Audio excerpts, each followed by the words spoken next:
Yes, I've got something to say. So there is something that Mtandao amesema has said, and also something that Raf Muli has said. Now, Mtandao spoke about my lack of gratitude to those who've supported me. I think, Mtandao, you are saying that in reference to my former cabinet members with whom you sometimes have coffee. So I appreciate you being that kind. However, I have expressed gratitude ever so deeply to everybody who supported me before. And you can, if you wanted evidence to that, there is a video on my platform where I'm just telling everybody, thank you so much. A few videos down, maybe 4 videos from the top, and I'm just expressing my gratitude.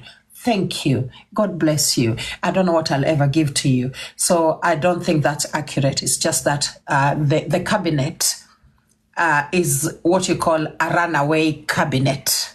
Thank you very much.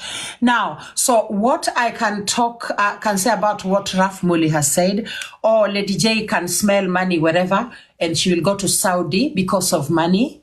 I don't know what Your Honor is. I mean, Wakili, is that even right to say in court? Is that even even a bad thing? Is it bad?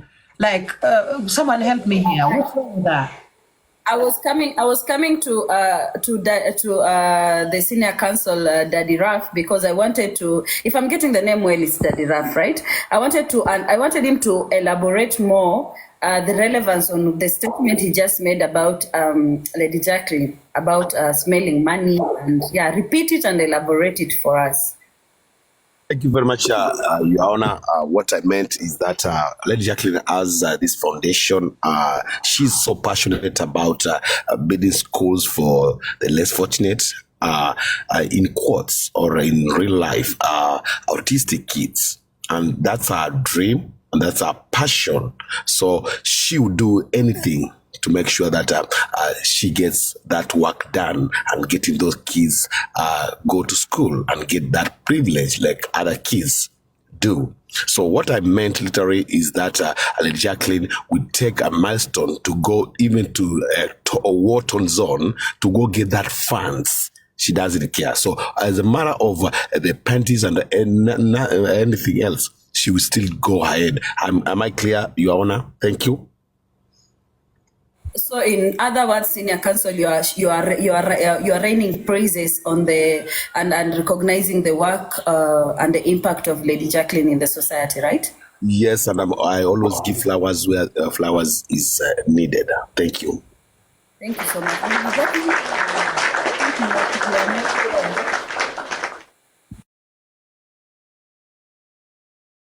Lady Jacqueline, are you clear on that? Yes, I am, and I wanted to make something clear because you see when you come on a public forum and then you say so and so does not wear chupi. I've seen someone write that in the comments again. I just wanted to let people know that Lady J here is a radical feminist. And as a radical feminist, I look at the different methods and mbinu, I think I'll call them mbinu, that men of society used to reduce the movement, the free movement of women, one of which is making female underwear very, very uncomfortable. Right? So you will find that the female underwear, allow me to bring that to court. Is that okay, Wakili? So you'll find that the female underwear holds, it touches so much on the thighs of the woman. It will rub against, the thigh. It will make the entire area a bit... I don't know what adjective to use. Sometimes even so. So as a feminist, I decided to get rid of the female underwear. Thank you so much. Okay, Carol, thank you for that word. It's not quite the word, but thank you. So as a feminist myself, I decided to rid myself of all this teensy-weensy little hurdles that men put in the ways of women to make them access women better, and to... Point of objection, my lord. Yes, that is Point of objection, my lord. they got rid of the female underwear. Thank you very much. Thank you, Your Honor. Let me mute. Senior Counsel Mtandao, you want to say something? Indeed, yes. Thank you for that. Just to clarify to the court that when we reduce feminism into wearing underwear, I think we are belittling what feminism is. And also, for the sake of the public, could the complainant explain to us what she means by being feminist? Thank you. Remember, this is a court of law, my lord, and it's about documentation. So it's good for the complainant to define to us what feminism is and what's the correlation between feminism and wearing pants. Thank you, my lord. All right, Lady Jacqueline, I will lead you to respond to that. Of course, it's taking another direction, but just to make it clear, because that is your status in the society, you're in a better position to answer that. Okay, so I'm going to say this, that as a radical feminist, I base my existence upon beliefs, a certain set of beliefs, one of which is that men are equal to women as women are to men, okay? None above the other. And I believe in destroying structures that have succeeded in the subordination of women in society. One of such structures, of course, is, I will actually say, the structure of patriarchy. That's a structure that actually recognizes the power and the leadership of women, of men above women. Now, what the patriarchy has done, it has made female clothing very, very uncomfortable. So if you look at women of the 1900s or women of the 1800s in civilized societies, so not Africa at all, you will find that they wore corsets. They wore very tight corsets because their bellies had to be pushed in and the waist had to be small because men loved women with tiny little waists. So everything to do with female clothing had to please men. And that is why myself as Lady J, I decided to take it upon myself to rid myself of all these little rules about female clothing that were provided by men. So one of which is that I do not wear knickers, female underwear. I find it very uncomfortable. So what I wear is something totally different. Another thing is that I will be, if I'm at home alone, then I will make sure I don't wear any brassieres, because that is another thing that is very uncomfortable. And I believe many women will agree with me that they will get home and the first thing they'll get rid of is the bra. Okay, so allow me to hold my position on that. And I hope more and more women look for comfort over the desires of men when it comes to their clothing. So they will wear more free clothes.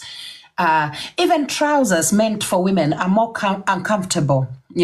Trousers for men are very free because they believe that men have the two little tiny little things in the front there, so they are allowed more space, But if you go to women's trousers, yani zinakubana, and that's supposed to make women look smaller and cuter and more petite, smaller waist, just so that men are happy. So that is why, personally, I think more and more women should say, no to all these standards that were set by men, and then they choose clothing that will suit them, even if that attire is considered male, but so long as it's comfortable, I think more women should pursue that. Now, Your Honor, I want to interject, please. Our complainant is just lecturing the court right now, or educating court about innerwears or underwears, right? Now, the point here is she has just confirmed from my client, our defender today, that it is true that she didn't have any panties. So note down that, Your Honor, please. Thank you. Yeah, it's a statement of fact. It's a statement of fact when your Yes. client says she doesn't wear panties. It's not Yes. defamation. Yes, it's Now not a statement. defamation now. So we can throw the term or the thing called defamation. So it is true because our complainant has just confirmed that she actually doesn't wear because she wants aeration. Thank you, very important. Yeah, senior counsel, we were approaching the matter, not as we were approaching that statement whereby your client had said that the plaintiff does not wear panties. We were not approaching it as a defamation. Of course, it's a statement of fact and it's true. She's confirmed that. We were approaching it in another angle of invasion of privacy, because why would it be relevant to come on TikTok and talk about the private matters of these clients in front of people? So she was complaining that her privacy had been invaded and of course exposed. I don't know if you are in agreement with that charge. I'm not in agreement with that because when she came to these courts, you saw her in say that I'm gonna speak the truth, say the truth, not the truth. So Lord, help me. Thank you. Answer, senior counsel. I'm sorry, TikTok. Court. The thing is, it's very important for the court to understand the type of person we are dealing with. That is why I'm assuming senior counsel Muli is bringing this stuff. And also, my lord, because again, due to public interest, just to correct Lady Jacqueline, that feminism is not about equality, but it's about equity. Giving opportunity to other people, not being women to be men. Anyway, let's move on. Thank you, my lord.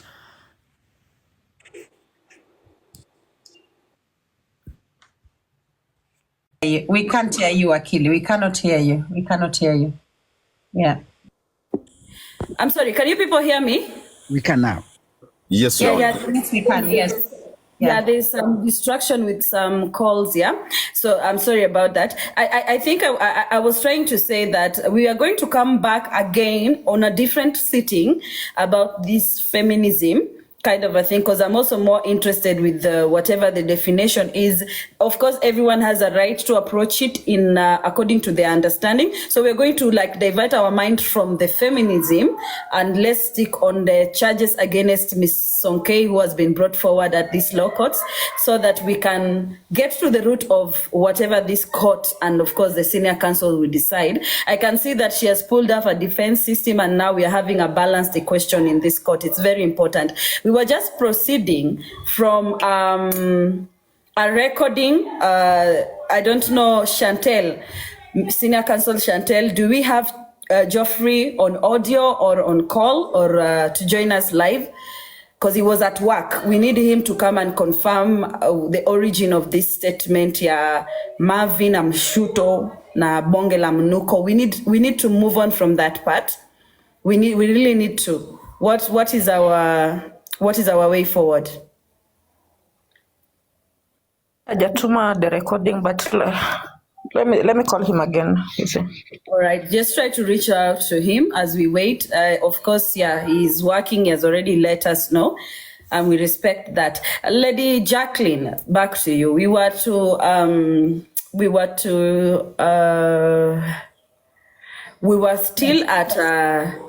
at the chai, and the chai obviously is not coming. So we have to move on from that because we don't know if it is there or it will be released on a different platform.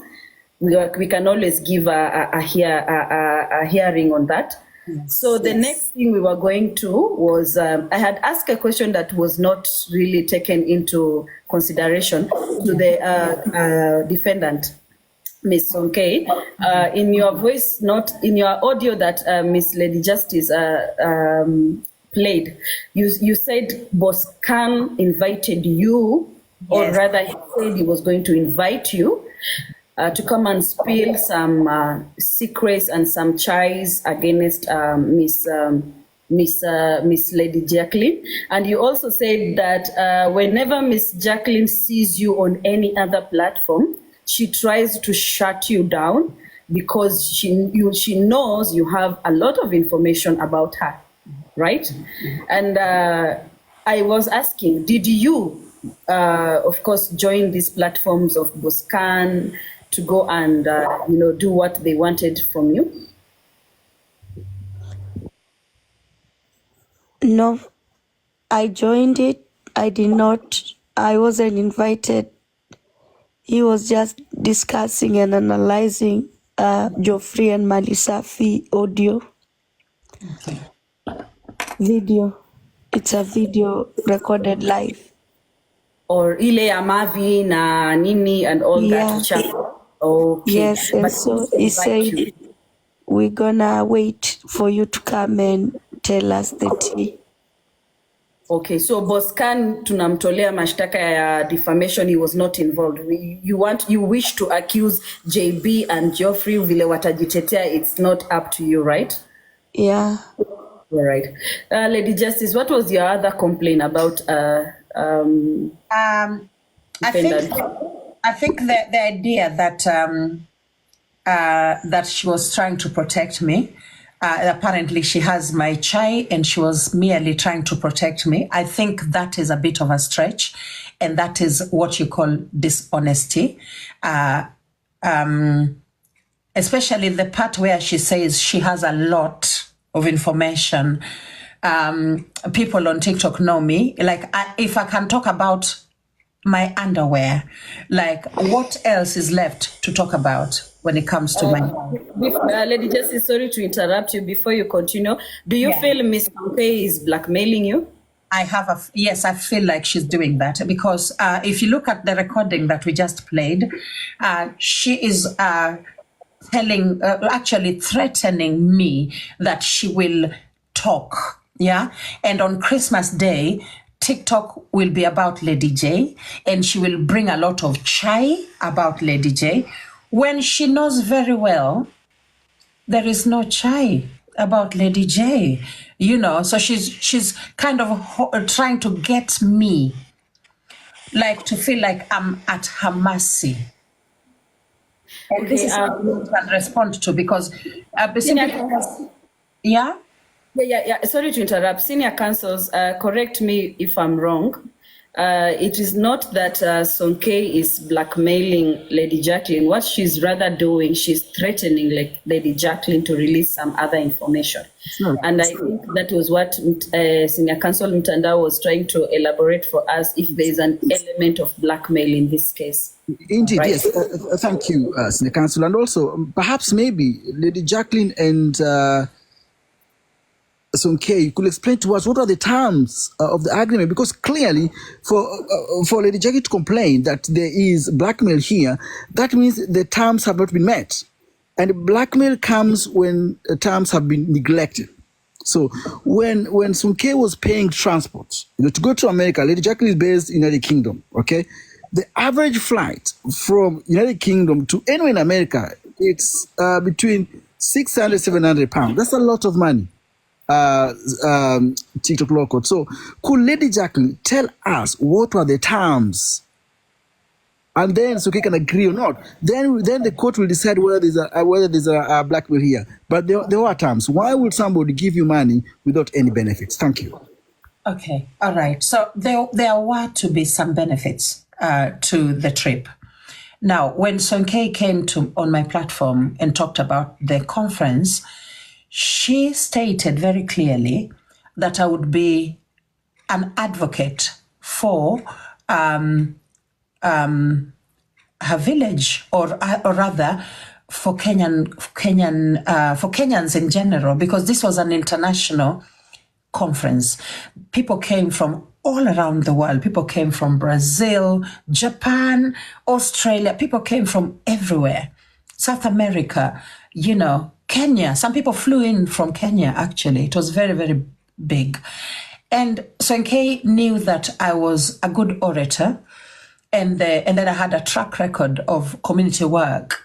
Now, she wanted me to go there and advocate for Kenyan girls, Kenyan kids in particular, and specifically for Maasai kids, or rather Maasai girls. But her main agenda at that point of me traveling to America was water. Okay, because from this conference, so many boreholes were going to be dug. It's actually, she was right, because I even met the engineer who digs the boreholes in Kenya. So she wanted me to be an advocate, basically, for Kenya. So that is why I went.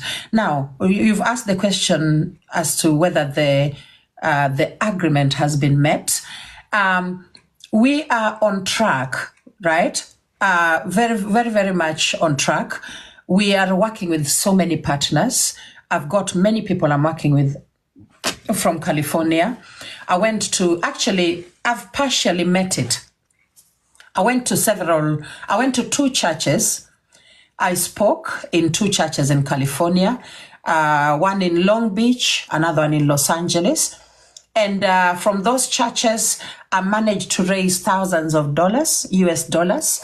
And I managed to secure what you call mutungi ya gas cylinders for many, many women.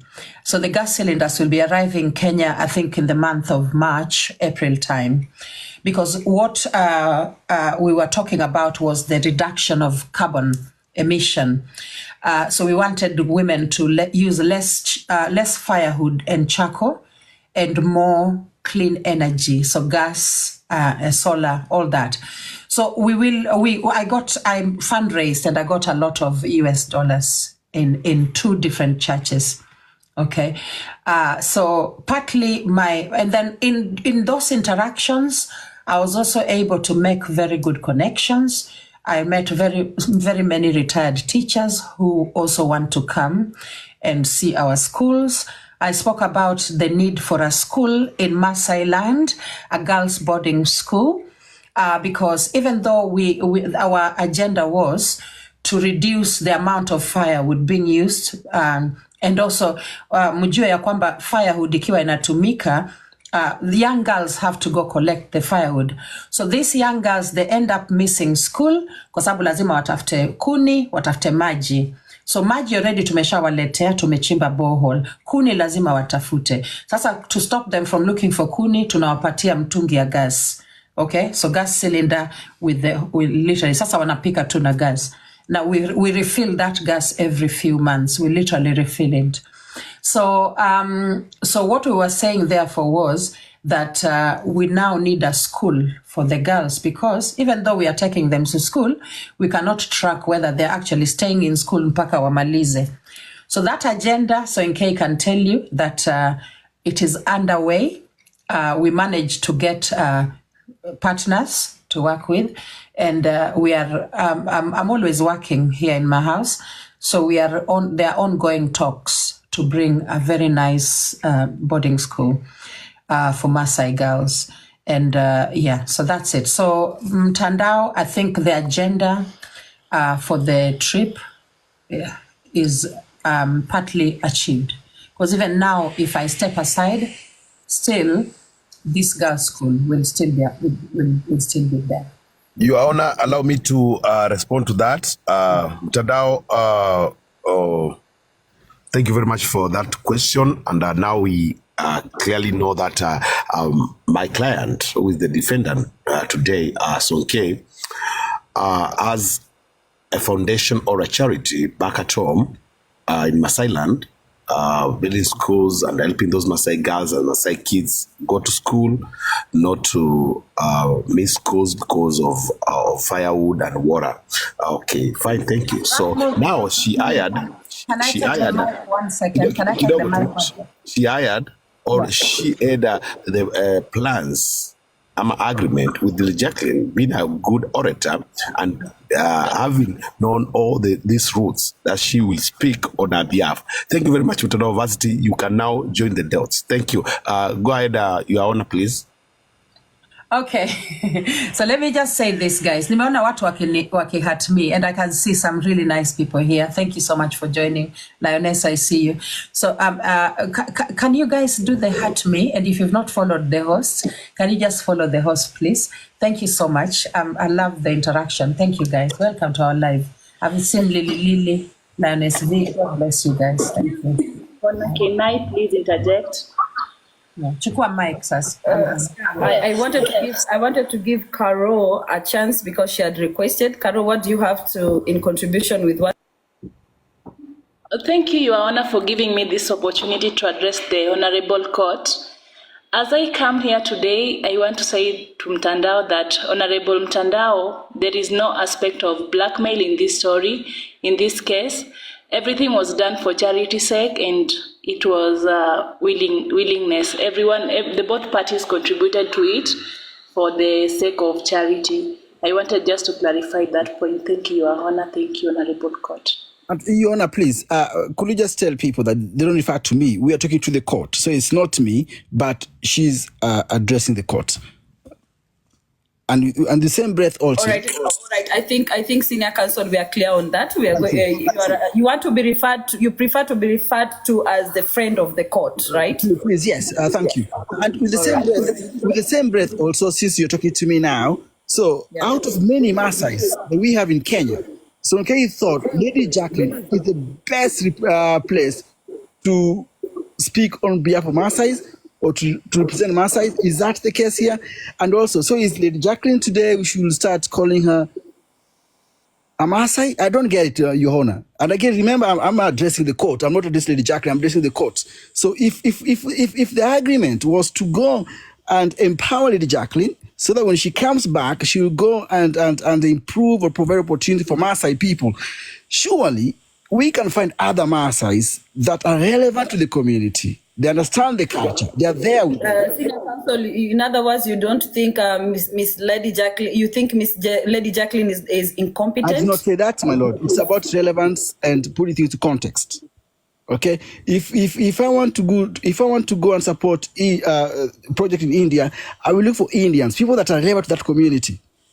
If I want to, but when you Lady Jacqueline, before you respond to Senior Counsel, a friend of the court, so in K, were you comfortable, and are you still comfortable with Lady Jacqueline overseeing this project that you had in future?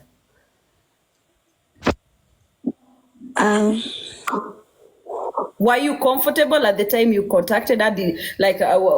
Were you okay? Did you see her as someone who could do this for you, for what you intended to do for the Maasais?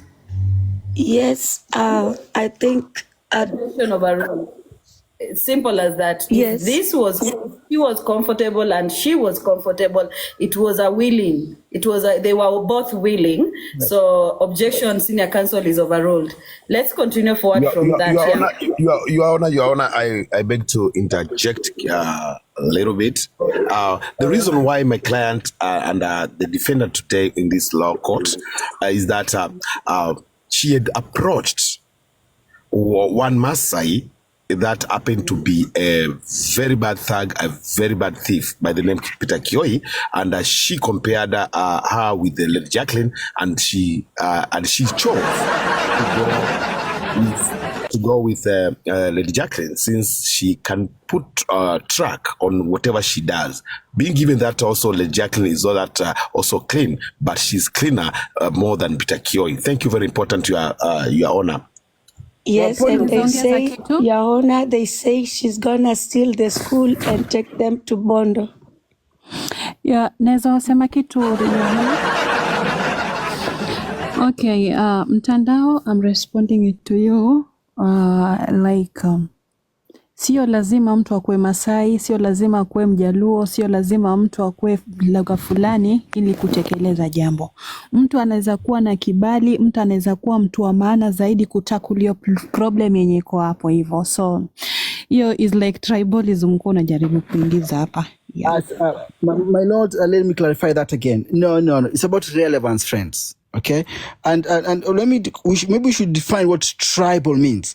When someone is tribal, that means they're being biased against a particular community. Okay, I'm not calling it Jacqueline as she's tribal. No, I'm talking about relevance of a community. Relevance, please, guys.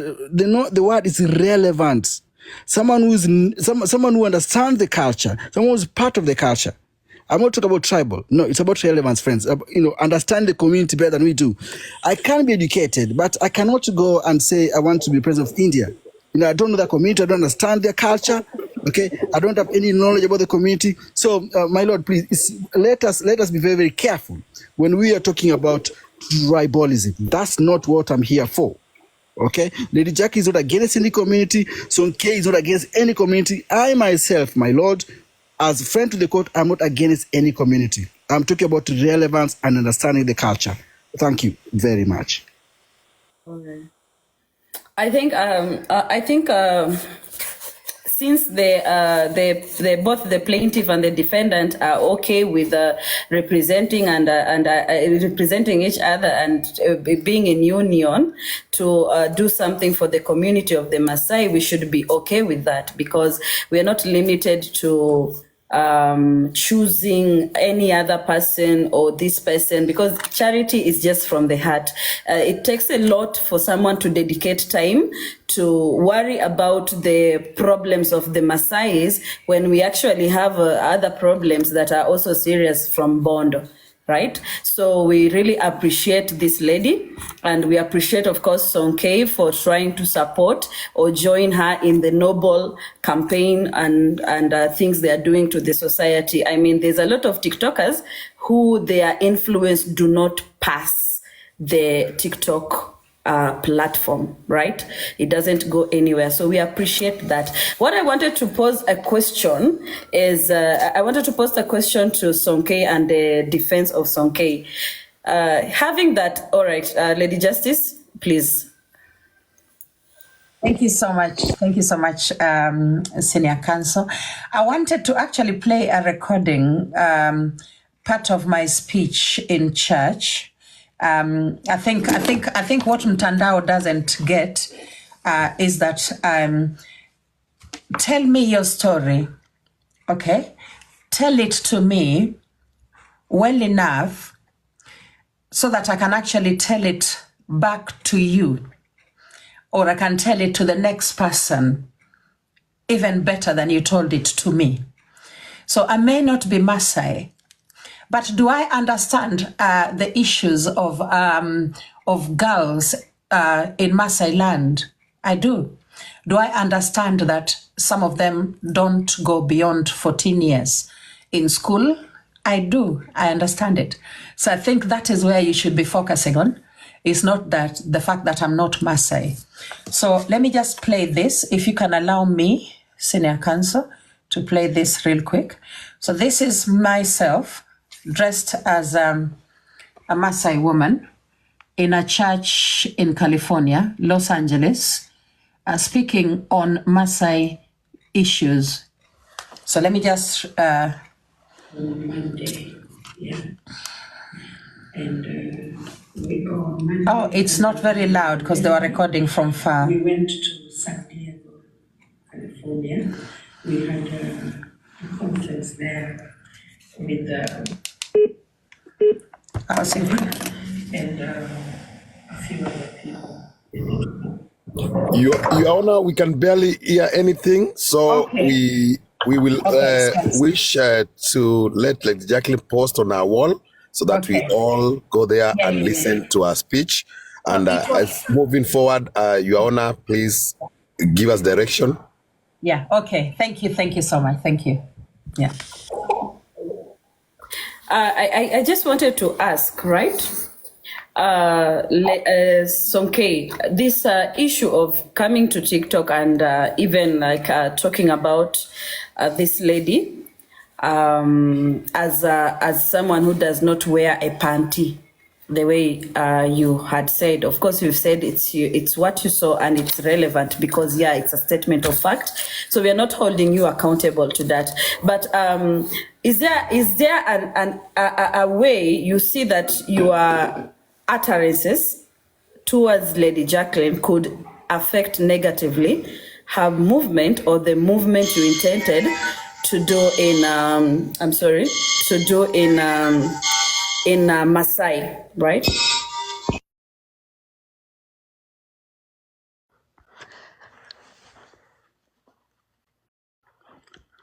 I don't believe I'm so. sorry I was interrupted by a phone call. Sijui kama umenielewa Sonkei na nauliza ikiwa utakuja uambie watu kwamba the same lady you intend to present to the Maasai community havai suruari, do you think that this is really a good utterances and do you think it will affect her campaign, whether she wants to go on with you or not, with what you people had planned? Do you see there is anything wrong in your utterances? No, on the part of Panti, I did not. I don't believe that should cause the problem, and I believe I said it back again to try to defend her, to come to a defense, and I believe whatever I said about it is true.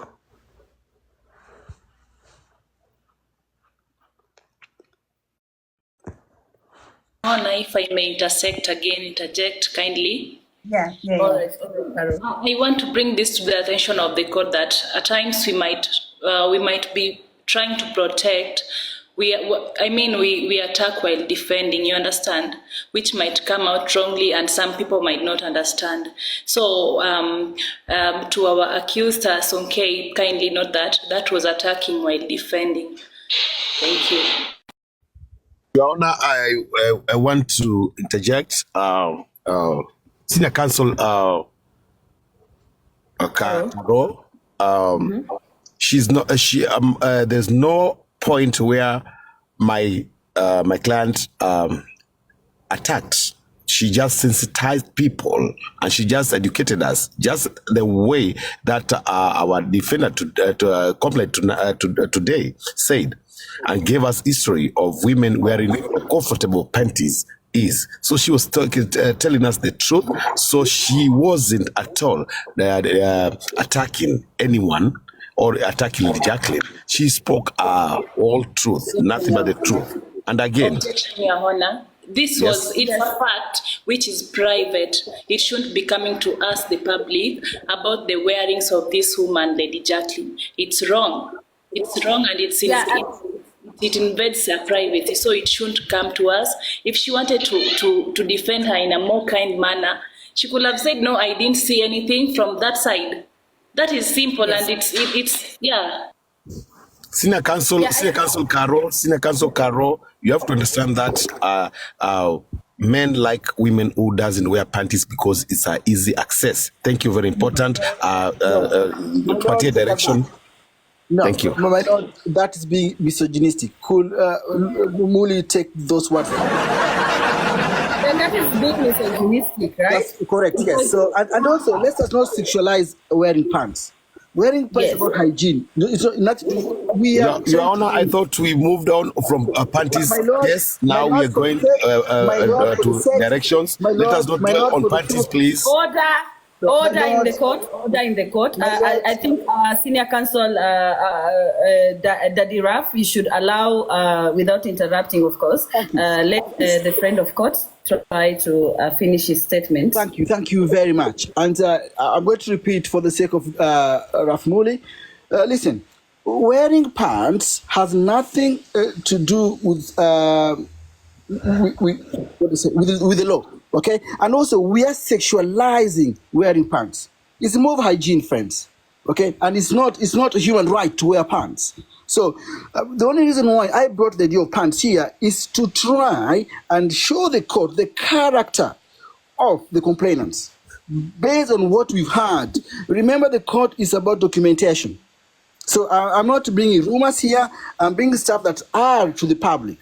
And people listening to us right now, they want to know about the defendant, about the complainant. And that's why I'm bringing this issue here. But it should not be part of the decision or part of the judgment. Thank you. Your Honor, I think my learned colleague, Mtandao Varsity, wants evidence from Sonke showing us that Lady Jacqueline indeed didn't have panties. Now, let me tell you the truth. We have those evidences, but we are not going to release those evidences due to what we call privacy. Thank you. I know where we are moving. Now that we are dealing with the invasion of privacy, it is very important for us to demonstrate in what way this privacy was invaded. We already have the utterances from Sonke. So I wanted to ask a very tricky question that a few of us might actually not see the relevance in it. But I wanted to pose a question to Lady Jacqueline. Have you, in any point on TikTok, ever spoken on a live video or any recording telling people that you yourself do not wear panty? Yes, I have. You have. So what Sonke said was just a replica of what people already had about you. Yes. So we cancel invasion of privacy. Yes. However, let me say this, that Raf Mweli has spoken about them having evidence.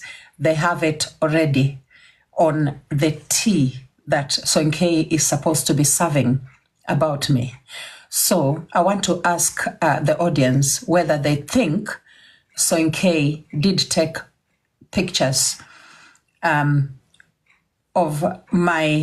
what I use in place of underwear. So I'm just going to put a poll to ask those listening whether they think Sonke has more on me when it comes to pictures and videos. Do they think she has more?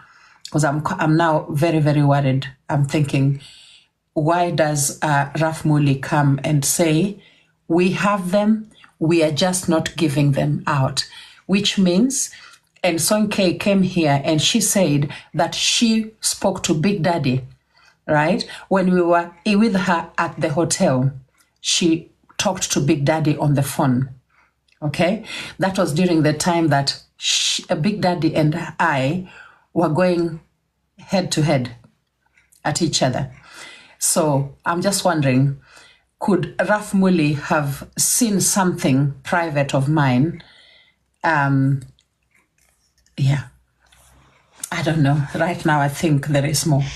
Your Honor, this has just started, and where we are going is going to be deeper and more messy.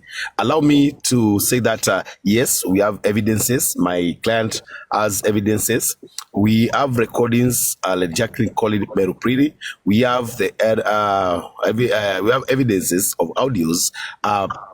My client, Sonke, talking to or speaking or having conversation with Biggie Awanda. So, yes, give us direction, Your Honor. Thank you.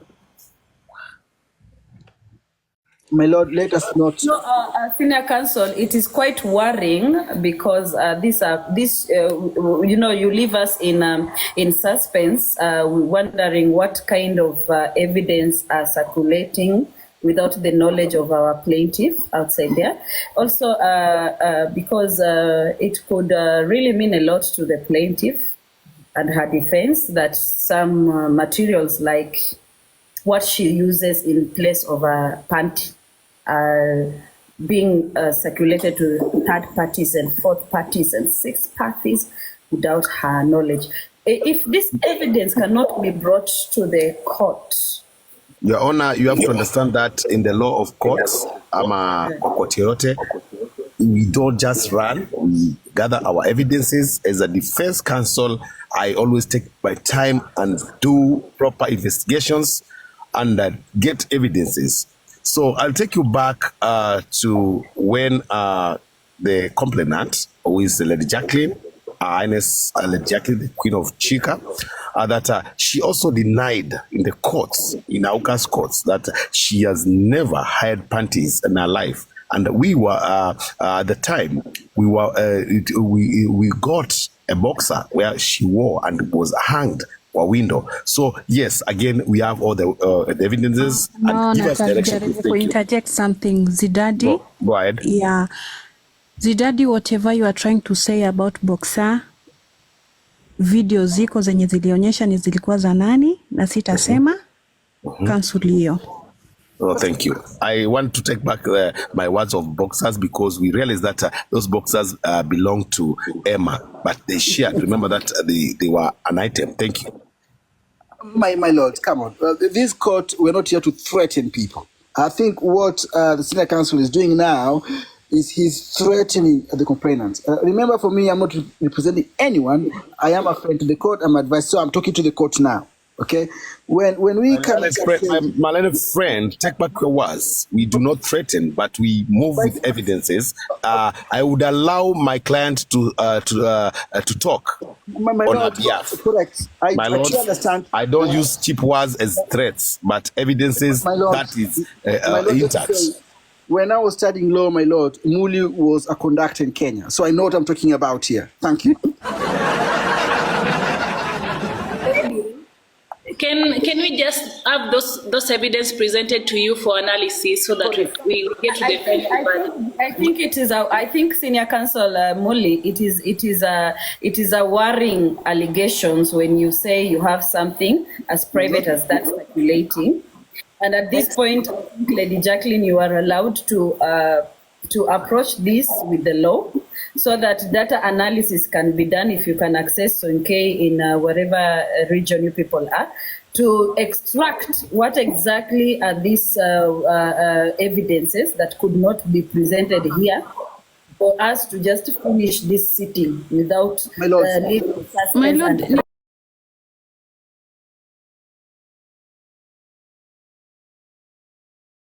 kweli ama ni rongo? Tuko na evidence. My lord, can I finish my statement, please? Because it's very My lord, I want to protect my client, please. To corner evidence, not that part, please. Thank you. Those are not my words, but my client's words. I want to protect my client. Defe- my lord. Thank you. My lord, please, if you allow me to finish my statement now. If you allow me, to, we cannot hear you.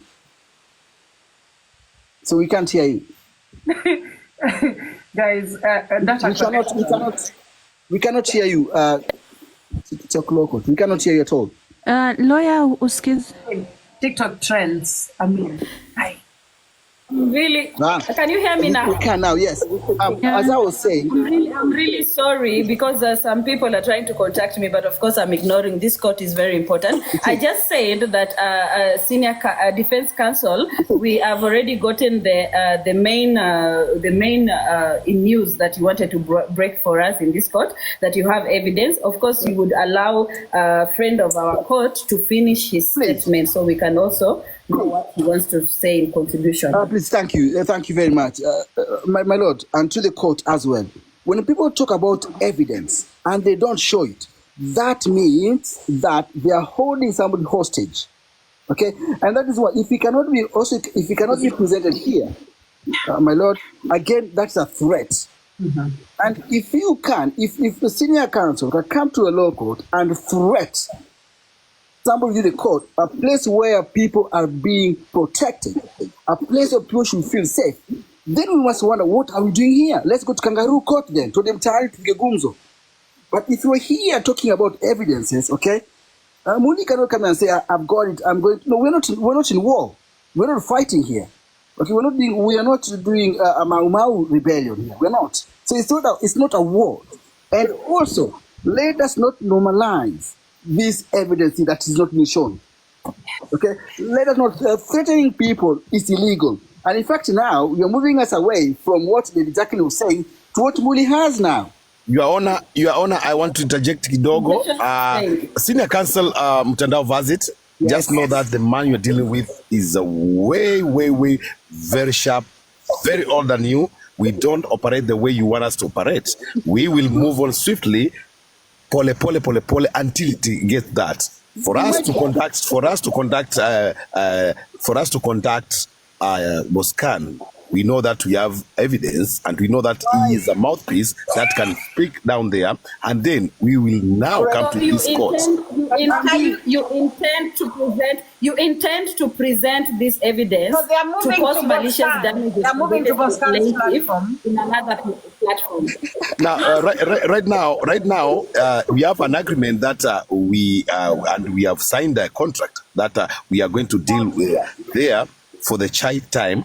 Then bring everything for court. So allow us to gather all the evidences that we have. Don't force us to do anything. Yes, And my clients, please. I'm not Yes. going Defense to allow. counsel is I'm not no going to be. I'm not question. going to So allow. you, in other words, you are telling this court without, fear of the court that you have something against the plaintiff, and you intend to release this evidence for malicious damage against this plaintiff I on did another not platform. say that. Mtandao, please, when I'm talking, keep quiet because I always give you time. Please. No, my lord. But So I now, didn't my lord, finish, my lord, can My I lord, answer? my lord. Can I answer, my lord? Order in the court. Order in the Point court. of We are going to. Can I answer the question, please? Not a I did marketplace council. I did not finish. Can all the I council after call that- themselves in order? This Yes, is not my a lord, but- marketplace. We have 2 years and My we lord, must listen I'm over being- time. So, my lord, I'm being Daddy, discriminated upon. I My understand. lord, that, I don't know but why. being- My lord, I don't know why you are giving Mutandao Varsity No, airtime, so no, much that's airtime not true. that is Defense counsel. interrupting. My lord, that is not true. I'm trying My lord, to call that is- Mutandao in order. I'm trying My to lord, call him that's to not order. true. My lord, that is not true, my lord. I am just saying, my lord, I am being discriminated upon. When the senior counsel refers to my age now, that's being ageism. Okay, it's not about age here. It's about what we have.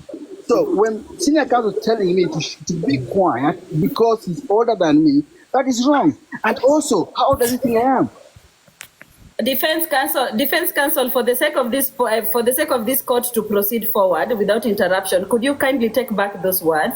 Thank Because you. we find it, just take it back. It's not Your about Honor, age. Your Honor, And of course, Your you Honor, had the microphone. You Your had the Your Honor, microphone. Your Honor, I'm a barrister, and when I say something, I mean it. When I say I'm older than senior counsel, junior counsel Mutandao, it is true, and I'm not taking any word. I'm a senior, and he's just an amateur. Thank you. I'm not taking anything, Your Honor. Thank you. My lord, when I was studying law, I said Muli was a conductor. So age doesn't matter here. Age is irrelevant, my lord. Please, could you take back his words? Thank you. My lord, my lord, is it in order for our learned friends here, counselors, to start arguing about age instead of going Articulating straight the to briefing. articulate the important thing? Is it in order? We are all learned here. Thank Of you. course, it is not my in lord. order. We had the heat of the moment between the two councils, and that's why I was trying to call them to order, because we need to proceed forward with this court session. And I would request that, because I don't want to hold anybody with contempt of court, could we please use languages that are quite friendly, they are court friendly with each other. So Daddy Muli doesn't want to take it back. For now, we are going to just assume that you have your reasons for that. Proceed with what you wanted to say, because I just asked you a question. Do you intend to release some the private articles or pictures or whatever you have against the plaintiff on another platform to cause malicious damages to her, and that is why you would rather not bring them to here, or you feel that you're going to gain more in another platform than this court? That's what you're telling us. Thank you very much, Your Honor. As per my client, the agreement is that when we get a fair and neutral ground, we will release those evidences. And now that we have found that you, as a TikTok lawyer or a TikTok court, we can also decide that we can release here we can release the evidences here if we have agreement with my client. Thank you. Very important. All right. So we would like to consult with your client if she's okay, if she gives you consent to release the evidence. Yeah. So okay, are you okay to release it here, or you still want to hold on to it until you can get another platform to release them? I will hold it until I get the proper space to do it. A proper direction from your defendant. Thank you. Yes. Okay. Thank You you. do not want to do it in front of the plaintiff, who is the main character of your evidence, right? No, You just want to go behind her back and do it. not behind her back. No. May I Because take- counsel, the rest of the counsels that are on the panel, kindly help me understand what the defense is trying to portray. Are you trying to say that this court is not competent enough to give you a platform to just do what you want to do to the plaintiff? Your Honor, It we is did not say that. We did not say that. We just saying that time will tell, and we are going to release all those evidences here, but not now. Allow us to move swiftly to get the matters. For what intentions? For what intentions? Is it malicious, to cause malicious damages on her reputation, or to continue this online beef and online friction that we are having against the plaintiff? Your Honor, those are your words. Those are your words. Those are not our words. Thank you. I'm just asking a question, defense. I'm just asking. No malicious intended. You're going Can to I take- release it for friendly purposes. We are going to use it for confirmation that yes, it is indeed true what my client is saying or That the what she plaintiff said. does not wear a panty. Yeah. They are going, Senior Counsel, may I take the mic? I think they are intending to cause maximum damage. So that's why they'd rather wait until they leave this platform, this court, and then they will take it to Otis, Generali, Ward Congolese, and there it is going to be hell on earth. It will be total annihilation. And that is causing me a lot of anxiety. That is causing me a lot of anxiety. I don't know why somebody that I trusted Sonkei. Why Sonkei would do this to me, I don't understand. I don't understand. Your Honor, my client is not going to be bought by emotions. Yes, let us move swiftly. And yes, we have plans on how to do things. Thank you. And also, my lord, could I just ask the court, how were these pictures taken? Did Jacqueline give permission for these pictures to be taken? Were they secret pictures? Could the accused confirm to her or tell us how she got these pictures? And my lord, this brings us back to blackmailing. And as I said, we are normalizing blackmailing because it is illegal. It is illegal. Senior counsel, Can I say Mitandao. something? Can I say Before you something? respond to that, I would love us to be very accurate with the terms we are using in court. When you say something is a blackmail, is when I'm asking you in exchange of something, right? So she is clearly threatening the plaintiff, of which now the plaintiff is allowed to seek further help outside this court with the legal systems in her region, to have this, the defendant take an undertaking that if there should be any malicious damages on her reputation, she is the first person to be held responsible, because we have it on camera. They said they were going to do it. Your Honor, allow me to interject on that. Yes, you are allowed, the complainant is allowed to take any legal action if she believes that we have any evidence of defamation and including privacy. So go ahead and do it. My client, just shut up until I tell you to speak. But now I want to take the microphone. Thank you, my client. So, Senior Counsel Mooney, again, I just gave my client time to talk. You don't want to talk, right? No, okay, I'll keep quiet. Keep quiet. Okay, my client will talk now. All right. Sonkei, Yes. go ahead and talk to the court. What, you want me to talk about the pictures or what? Anything that you want to talk, because now it's like we are diverting the whole story to panties thing, which is not it's normal thing. All right. Yeah. So when are we releasing these evidences? Because how are pictures taken? Hii ng'ombe ya wapi bwana? I'm trying to lead you. I'm going to lead you now to conversation, bro. I told you I'm a senior. Yo, so Sonkei. Yes. When are we intending to do all that? Can we give them time frame, please? I guess the complainant gonna move the way she wants to move. Then I will move the way I wanna move. Nalo. So My lord, is it in order for the complainant to say that he wants to move the way she wants to move? What kind of an answer is that? We actually command from the senior counsel to actually advise her client to move appropriately. Thank you very much, Your Honor. And I want to tell you the difference between Sonkei and Dionys is locations. One in Canada, one in America. Thank you, very important. Don't take. I'm a senior counsel, and you are the senior counsel for Sonkei, yes? Thank you. So I and you, we are learning friends, and she's the complainant. Okay. Yes? Thank you. Thank you.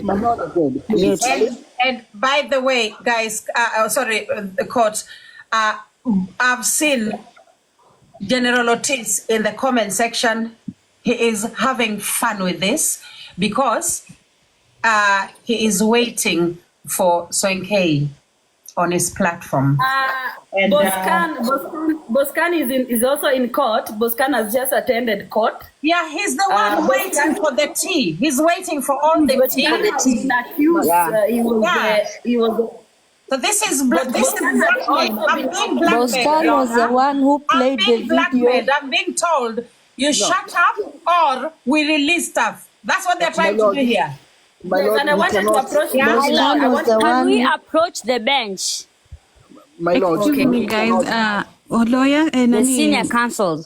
Because we understand that Can I bench say tuning ingekuwa something? ni chai. Okay. Can I say my lord, can we something? approach the bench? Can I say something, lawyer? Yes, you can approach the bench. After Choco says something, can the council approach the bench? Because I would love to just keep quiet and listen. And let's also recognize the power of this TikTok High Court. We are not here to please respect the court. But after you, all the council approach the bench, after Choco speaks. Okay, nataka kudirect my question to Sonkei, and I think it will be benefiting all of us here kama itakuwa sawa. Sonkei, unataka hiyo evidence iende kwa court nyingine ama unataka tumalize hapa? No, if you realize what the reason all this came from is because I tried to talk to her on another live that she played it today, but I was offended by her own words. So I guess it's just gonna go on depending on how she treats me or something, because it's just not fair when she comes and says stuff. And then I'll answer them. How about me? You're going all over TikTok, doing TikTok tours with my name. We are coming to approach. Lady Justice, call yourself in order. Sonkei, whatever you hold against Lady J is enough to shut up Lady J, right? It's your defense I don't think it's gonna no, it's not gonna break her, but it will, it will do something, right? Yeah. All right. What you are saying, Your Honor, in short, what you are saying, Your Honor, Your Honor, defense in short, us to move. Let us yeah, approach the bench. yes. Let us Okay, approach before we the approach bench. the bench, approach the bench, what we are trying to say, what my client is trying to say is that it's gonna be a lesson for Lady Jacqueline and others like her. Mfano kwa yeye na watu wengine. Is that okay, my client? Very correct. Thank you. My All lord. right. Now we My lord, approach yes, the sir. bench, yeah? So We yes, approach the bench, and this is where we, because you can see our High Court is on the screen, right? When we say we are approaching the bench, I want us sasa, wacha tufungue mahakama. We had tried to be very liberal, na haita tupeleka mahali when you try to play the defense. Sasa charaza, approach the bench vile unataka. tupatie dakika ngapi? But my lord, Mimi hata sicharazi, nataka tu kutoa statement, but unatupatia dakika ngapi, our lord? I'm not going to interrupt because I'm not going to interrupt because when you talk, I'm able to get my facts, yeah? Because naona kuna mali inafichwa kitu, but ukiacha watu wakue free, ongeeni hiyo kitu iwatoke. but I'm not a Yeah, but it's participant. good to My give lord, us some minutes so that we don't extend or we take I am over not. time. It's I will, good to have I some will time give a allowance. directive I will give a directive when I feel it is Okay. enough. I'm Yeah. going to drop. My lord, Okay. I won't be part. I won't May be I part of start? that. I'm going to drop. Just keep looking at My it. I'm lord? going to drop because I'm not going to be part of that. But let me say this to the court that Boss Khan has done nothing wrong. These people are going to him. So let us just be very clear that Boss Khan is here and he's done nothing wrong. Watu wanaenda kwake tu. So if Sonke decide that's the way to go, that's fine. But please let us just be careful not to He accuse kept anybody. poking, he kept poking, he No, kept poking and poking and that's poking. Boss Khan has done nothing wrong. Do you know what you're talking about? absolutely yes. He Those kept what I know. poking at Soinke and telling Exactly. Soinke, utaleta hiyo chai, Dada, utaleta tokeni ngori, chai. shuka. Tokeni Ah, ngori wewe. tunangoja chai, hiyo chai utaleta Wacha waongei hapa. watoke. Safi, safi. Boss Khan Thank you. is the person to blame in all this. Amekuwa akipok Soinke, akimpok. Leta hiyo chai hapa. Boss Khan. Anyway, chukeni mic. Thank you. Okay, mi kitu So, Your kenye Honor. naweza sema Lioness, Okay, kenye sawa, mimi ongea nasema tu.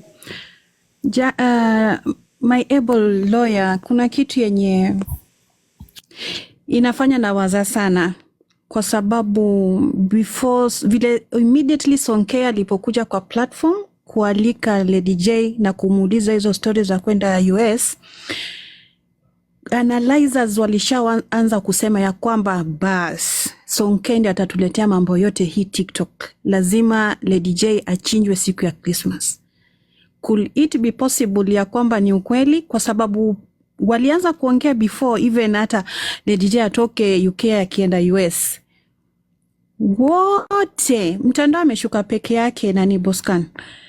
Wote walianza kusema ya kwamba kuna chai. In fact, I even told Lady J, we enda huko, chukua tahadhari na kaa ukijua after that kutakuwa na kitu inaitwa chai na wamesema utachinjwa December. I think it may avail itself that the day has come and here we are.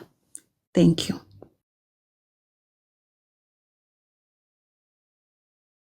Saizi anaendelea kutolewa manyoya.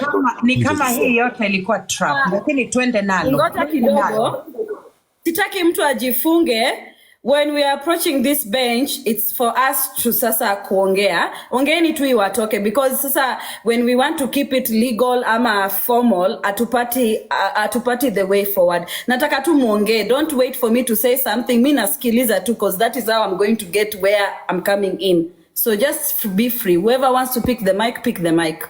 We'll pick next. Your Honor, is it in order for my colleagues and more importantly, my very good learned colleague Mtandao to come here on the stage and say that he wants to know the things which were done in private by the complainant in an intimate situation, in an intimate location, and he wants us to understand whatever happened? Is it in order for him to come and ask us? No, for him to come and ask the complainant, what happened in the bedroom? What went wrong? How deep did it go? How intimate did you become? I don't think that is in order. My second thing, Your Honor, before I drop the mic. Okay, I think nimesahau hiyo ya pili. I drop the mic.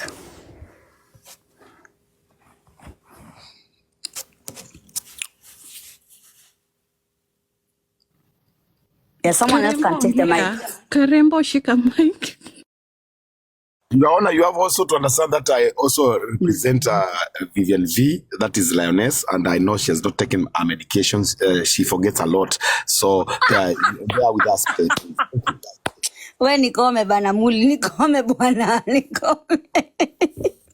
I'm not here because of my medication. I'm here as counsel.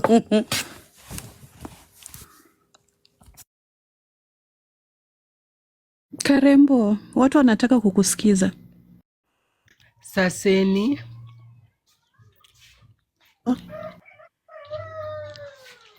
Mimi hata sijui nini naendelea, nimejikuta tu juu ghafla.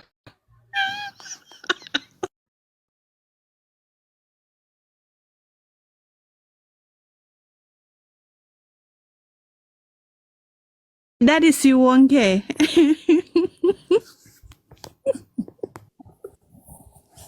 And Your Honor, we are hearing statements, or there's someone who has evidence, or blah blah blah. Why don't we give that person a stand to come in the stand and swear by the Bible? Of course, that's how it goes to the court. I'm just doing figuratively, and say whatever they know. Why are we just going jump? Club hopping and all that. Kitu nimeelewa, counsel, kitu nimeelewa ni kuna maneno inafaa Lady J acharazwe, ama vile senior counsel Choko amesema anafaa achinjwe December, na inapangwa ama imepangwa. Kwa hivyo kuleta kwa hii platform, kuleta kwa hii high court ni kama kuinterfere na ile mpangilio ilikuwa imeshatengwa mahali pengine. Umeelewa? Of course wako na right, kama wanasikia wataenda mali pengine waseme, it's still okay. We are not compelling anyone to come and do what they don't want against their will. Right. Kitu nilikuwa nataka na nimeshangaa, nimepatiana a platform, nimepatiana chance kwamba tuongee ule ako na naweza ongea kitu vile umeanza hiyo. Nikwambie kwa nini wamefanya hivyo. Unajua imewashika na surprise. Hiyo game already imeshakuja hapa.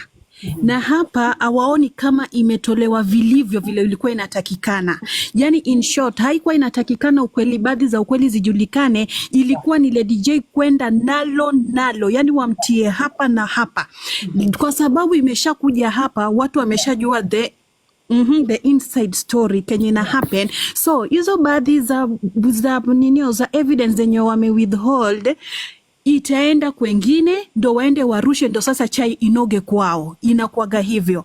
So hapa wameona kumbe hii mchezo yenye kwa tunacheza imesha kuja huku na ndo hiki naumana. Sasa sisi tutaficha evidence, wacha watoe. Mbona Lady J atoe evidence zote zenye ako nazo, zenye hata kuwa na habari nayo, ndio tunaenda kwa attack kwa the other court.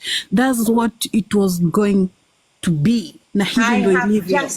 I've been on the phone. Thank you so much, Chocolate City, as a counsel, senior counsel. I've just been on the phone with one of the what should I call them? One of the subjects of this entire saga.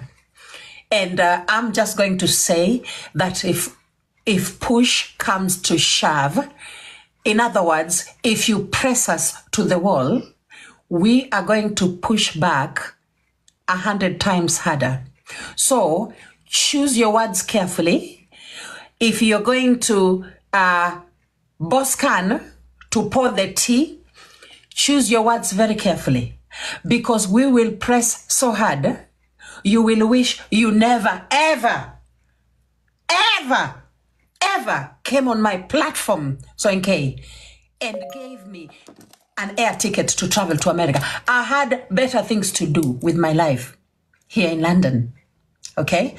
But you decided to disrupt my life, ship me all the way across the Atlantic. Do you know how scary it is to cross the Atlantic? Do you know how many British people have died in that little pond called the Atlantic Ocean? Huh? Many of our Britannia is in the ground. There's another ship in the ground. Bado hatujaivuta us British people. Kuna ni nyingine ya tena iko hapo ndani ya Atlantic. That thing is scary. And then you are there, unanitoa hapa kwa maisha yangu hapa, in my safety, you know, in my comfortable house in London, ship me across the Atlantic. I attend a conference. And then you come here, you try to make it as though we will push 100 times harder. This is going to be nalo. Boscan. My client. There are other people in this story. My client's okay. My client's okay. Don't be threatened by anybody. Do not want to hear their voices in any recording. She's not. You si mtoto mdogo ati ulimship ama si dunia ulimship kwa Atlantic. So Sonke, open that microphone and respond very viciously. Useme kwamba you are not gonna buy any threats. Huyu si mtu ati amepakiwa mahali ati anaenda ati akashipiwa akapelekwa Atlantic. Being a professor, a teacher, you knew very well this. Hakuna mtu alikulazimisha, ulienda mwenyewe. Twende nalo. Sonke, fungua microphone moja kwa moja. I'm not scared of whatever you're saying. Let me tell you, there is nowhere you can take me apart from court, and I can only pay $10 once in a year. So in other words, you're admitting that we actually have that in recording now. You're admitting that we will take you to court, after which you will tell the courts that you can only afford $10 per year to pay us for serious defamation. Is that what you mean? If it's gonna be a defamation, you can confirm that later, not now. Okay. Sawa. Nalo guys. Okay, kitu nyingine pia naweza sema, as I said earlier this morning, it is indeed nalo. Yeah, hii vita itapigwa hii TikTok mpaka kile. Haya, I have the recording of the threats, all of them. I've saved that one, but I've seen you try to delete it, but I saved it early before you deleted it.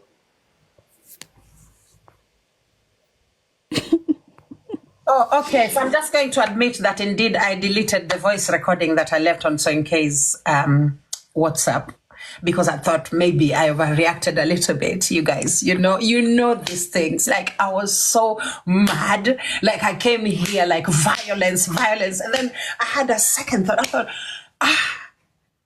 I don't want to hear anyone play this recording. So I went back. So wait, how did you, whatever. Soinke, I don't think you have it. Unless you find it in the blogs, I don't think you have it. Because I went there and you had not opened it at all. So, nalo. Yeah. na kama kuna iPhone iko hapo. Hakuna, hata mimi niko na iPhone. No, hakuna cha bure. Boscan, I'm so sorry. Hakuna cha bure, ni kitu alialikwa na ilikuwa inaenda kusaidia community, ndio maana alijitokeza kwenda kusaidia huko. Ni kusimamia, kusaidika wanajua. So hapa ni baada, I think kitu nyingine Queen, hizi vitu ingekuwa ni kwa mtu mwingine, hatungekuwa na kitu inaitwa law court, hakungekuwa na kitu inaitwa chaya, mtu fulani ameenda imefanyika. kwa sababu ni wewe, lazima watu wajue huyu anasemekana na lamba, wewe ni mlambaji. Sasa walambaji wamekutana, je, walilamba hawama kulamba? Juu hamkulambana na ikatokezea kwamba hamkulambana, sasa Kenya inakuja hapa, tunaweza mfinyilia na nini? Unajua kuchinjwa, ulikuwa unaenda kuchinjwa on 25th. Hapa tutamwekelea nini? Lazima uangalie kitu yenye unaweza sema vizuri. Chocolate City. No, wacha tunaongea. Kidogo tunaongea, ndo nasema na mimi nataka kuja kidogo. My learned friend, please wait for your learned talk. Kidogo, yes, it's okay. I love interrupting. Okay. Sasa kidogo tu. Nataka uwe mpole kwamba ujue tuko na evidence kwamba Lady Jacqueline akilia kabisa akisema sasa itafanya naomba nikulambe. And yes, we are hearing from the complainant that all the evidence, she has even confirmed in this courtroom that she has deleted. Is it even in order? Sorry, court. Our What learned did friend, Rafmuli just say? my What lord, did is it Rafmuli even in just order say? Wait, for us to hear things like please. this? Cancel Lioness, give me 1 second. What did Rafmuli just say? Rafmuli, hapa unajua Queen, kuna kitu inaitwa mtego. No. Kuna kitu inaendelea. Queen, kuna kitu inaitwa mtego. Kutego ni kufinyilia button ya mtu kuongea. No, Chocolate City, there's a reason I want him to repeat that. There's a reason. There's a conversation. There's a reason. Rafmuli, what did you just say? I said kwamba Chocolate City akuwe mpole, asikuwe mwingi wa kujudge, akuwe kama watu wengine asikize, alafu ata make verdict baadaye. Manake tuko na evidence kwamba ukilia na ukirai, tafadhali at that night when you are sharing a room. Thank you. Nilikuwa nalilia nani na nilikuwa nalilia nini? Defense counsel, that was not what I heard from you. Nini hapo mbeleni umesema vizuri, alikuwa analilia kulamba, si ndio? Alikuwa analilia kuma. Mimi siongei hizo maneno za KU, wanapenda kuifichia, nasema kidhumtum. Thank you. Sijui kutamka hizo maneno, sijui KUMI, na sijui kutamka kabisa. Najua tu kutamka kidhumtum. Thank you.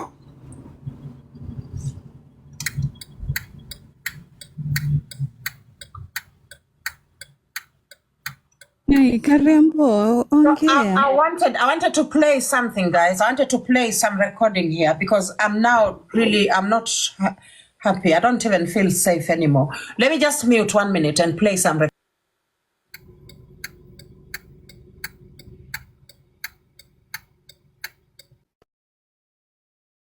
Guys, anaitwa Zidadi Raf Mfafa yo baba lao mwenyewe. Mahali popote akiwepo hapaharibiki jambo, na niko na Cinderella pale juu ambaye ni TikTok lawyer kwa court. Fair and justice. Thank you, very important. And my client, guys, ni today kwa law courts ni Sonke, the one and the only Ole Sonke. Hey! Na upande wangu wa right pale kabisa nina client mwingine, lakini upande huo na act kama therapist wake. Niko naye Vivian V ama ukipenda Lioness. Twende nalo. Lady J, do you have to take do you have to take this wheel? Because I'm gonna take you to hell.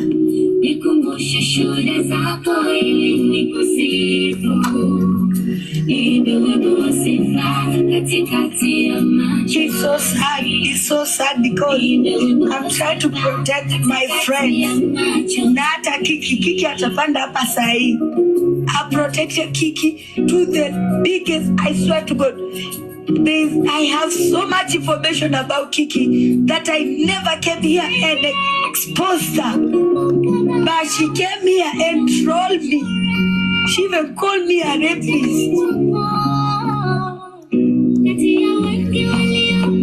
And you want to call me a mad woman as much as I'm protecting you?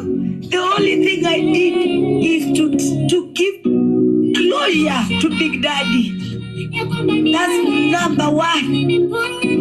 Now 2025 Taisha wewe. Taisha wewe queen. Nipeleke hii speed unanipeleka. Hii 2025 Taisha. Oh, I'm done with this bullying. I'm done. And I'm not a mad woman. The problem is I have so much information, but you don't want me to release it, so you call me a wicked, I mean, oh my God, Christmas, munakula pa kwa Soinke. Lady J, Christmas munakula pa kwa Soinke.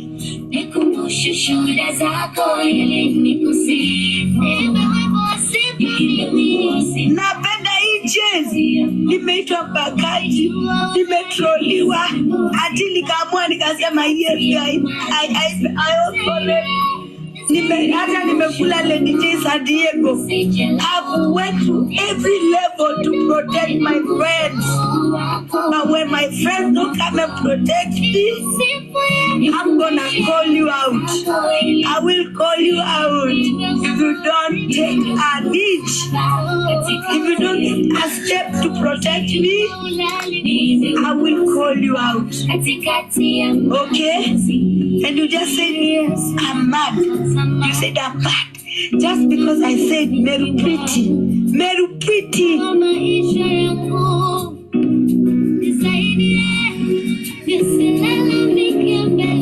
And you are in America, Lady J. I brought you in America. You did not go to Meru Pretty's house. Mbona ukwenda kwa Meru Pretty? Mbona ukwenda kwa Meru Pretty? Lady J, mbona ukwenda kwa Meru Pretty? Don't you say Soinke is a witch?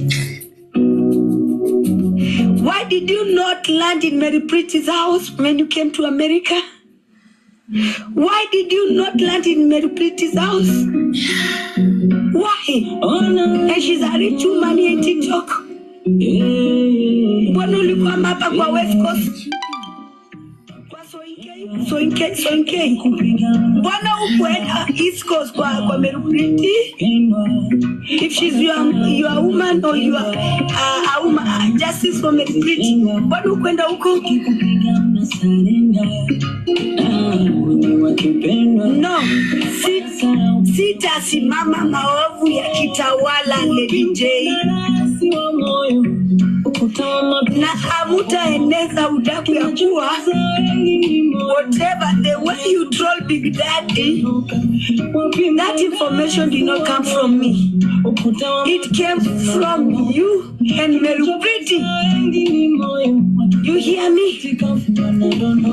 Mbona ukulanda uko kwa kina Meru Pretty? Lady J, now I'm a mad woman. I'm a mad woman. Oh, Christmas kwa Soinke, guys. Christmas kwa Soinke. Hey baby, I'm sorry. I'm like, Na change your Christmas, guys. That's what I've realized. Chukweni mic, mimi sina la kusema. Lakini I'm sure. Yes, it is indeed that we're preparing you for we are skinning you on Christmas and it's gonna be messy. Thank you. Yeah, Your Honor, we have just listened. We have just listened to a woman who's been very sore at heart, who's been very emotional. We've listened to the words.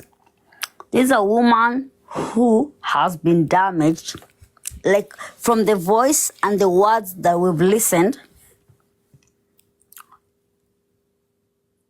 Yeah, most of us can tell that she has been damaged. Your Honor, my question is just very simple. Your Honor, as we go forward,